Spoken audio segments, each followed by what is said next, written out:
સુરતના રાંદેર વિસ્તારમાં અશાંત ધારો લાગુ થયેલો છે, તેમ છતાં રાંદેર વિસ્તારમાં આવેલી કીર્તિનગર સોસાયટીમાં મકાન મુસ્લિમ વ્યક્તિને વેચવામાં આવ્યું છે, જેને લઈને સ્થાનિકો દ્વારા કલેક્ટર કચેરી આવેદનપત્ર આપવામાં આવ્યું હતું, જેમાં મકાન વેચનાર અને મકાન ખરીદનાર સામે કાર્યવાહી કરવાની માંગ કરવામાં આવી હતી।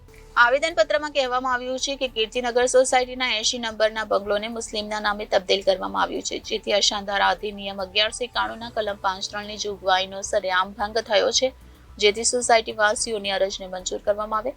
પુરાવા મેળવ્યા વગર તબદીલ અરજ મંજૂર કરી છે, જેથી તપાસ કરી કાયદેસરના પગલાં લેવામાં આવે તેવી માંગ કરવામાં આવી છે। જોશુઆ માર્ટિન નામના સ્થાનિકે કહ્યું કે છેલ્લા 5 વર્ષ જેટલા સમયથી આ વિસ્તારમાં અશાંત ધારો અમલમાં છે, તેમ છતાં અહીંનો બંગલા નંબર 80 મુસ્લિમ સમાજના લોકોને વેચી દેવામાં આવ્યો છે, જેથી અહીં ચાલતી પ્રવૃત્તિઓને લઈને પોલીસમાં અરજી કરવામાં આવી છે, સાથે જ કલેક્ટરને રજૂઆત કરવામાં આવી છે। અમારી સોસાયટી 1974 જૂનથી રજીસ્ટર થયેલી કોઓપરેટિવ સોસાયટી છે અને 44 વર્ષથી આ સોસાયટી આ વિસ્તારની અંદર અસ્તિત્વમાં છે। કલેક્ટરમાં શું રજૂઆત માટે આવ્યા? કલેક્ટરમાં અમે એ રજૂઆત માટે આવ્યા હતા કે નાયબ કલેક્ટર ડિપાર્ટમેન્ટ તરફથી મુસ્લિમથી મુસ્લિમ, હિન્દુથી હિન્દુ કોઈપણ પ્રકારની તબદીલી હોય તો એની તપાસ આપતા નથી અને બારોબાર તબદીલીની પૂર્વ મંજૂરી આપી દે છે અને સીધા દસ્તાવેજો થઈ જાય છે। કોઓપરેટિવ સોસાયટી હોવાના નાતે મામલતદારની તપાસ એ લોકોએ સોંપવાની હોય છે અને સોસાયટીના પ્રમુખને કે સોસાયટીની અંદર જઈને તપાસ કરીને જાણ કરવાની હોય છે કે ભાઈ આ એક વ્યક્તિ બીજી વ્યક્તિને મકાન વેચવા માંગે છે તો સોસાયટીને કોઈ વાંધો છે કે કેમ, એની જાણ કરવાની હોય છે। એવી કોઈ પણ પ્રકારની જાણ સોસાયટીને કરવામાં આવતી નથી અને સોસાયટી પાસેથી કોઈ પણ એનઓસી લીધા વગર સીધા રજિસ્ટર ડિપાર્ટમેન્ટની અંદર દસ્તાવેજો થઈ જાય છે। સજીભાઈ, આ તો અશાંત ધારામાં આવતી એવો વિસ્તાર છે, તો કેમ આવું થયું? કઈ રીતે તમે એને જોવો છો?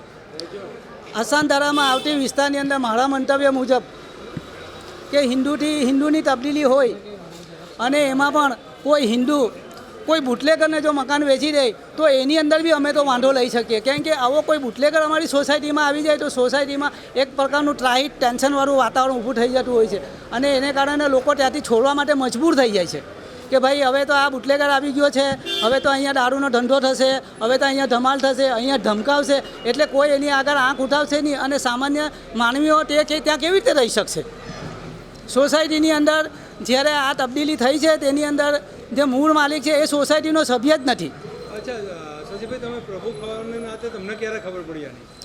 પ્રમુખ હોવાને નાતે મને ગઈકાલે સાંજે જ ખબર પડી છે કે ભાઈ કીર્તિનગર સોસાયટીની અંદર આ વ્યક્તિને મકાન વેચ્યું છે, બરાબર છે, અને બાજુવાળા સાથે એક નાનકડી કેરીના આંબાના મુદ્દે ઝઘડો થયો હતો અને એ લોકોને ધમકાવવામાં આવ્યા, લાકડાના ફટકા લઈને એને મારવા ઊભા થઈ ગયા। આજુબાજુથી બી મુસ્લિમ લોકો ત્યાં આવી ગયા હતા, પણ સોસાયટીના લોકોએ સમજદારીપૂર્વક ભેગા થઈ ગયા અને બહુ મોટો આવું ઘટના બનતા અટકી ગઈ છે, બરાબર છે। અને તે સમય દરમિયાન હું બહાર હતો અને મને ફોન આવ્યો કે ભાઈ સોસાયટીમાં આવું થયું છે અને પ્રમુખ તરીકે મેં ત્યાં હાજરી આપી અને ત્યાં તપાસ કરતાં જાણ મળી કે ભાઈ આ મકાન તો વેચાઈ ગયું છે।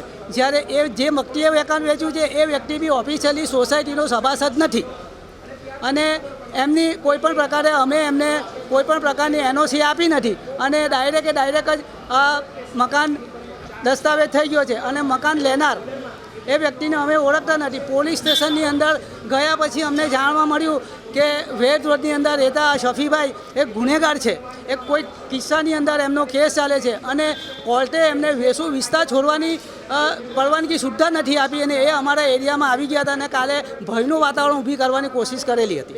જી નમસ્તે, હું મીનાક્ષી કહાર 24 કીર્તિનગરમાં રહું છું અને મને રહેવાને 27 વર્ષ થયા।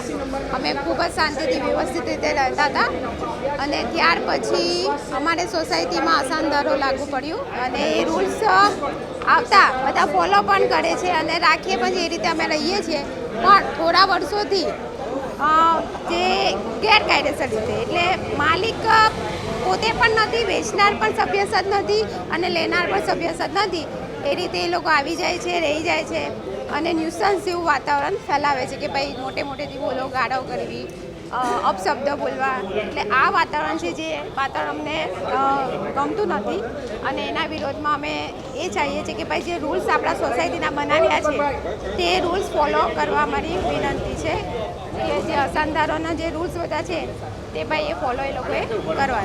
કલેક્ટર પાસે શું મુખ્ય તમારી માંગણી છે? એ જ કે જે વેચનાર છે એના પણ જે કાગળ છે કાયદેસરના નથી, લેનાર પાસે પણ કાયદેસરના કાગળિયા નથી.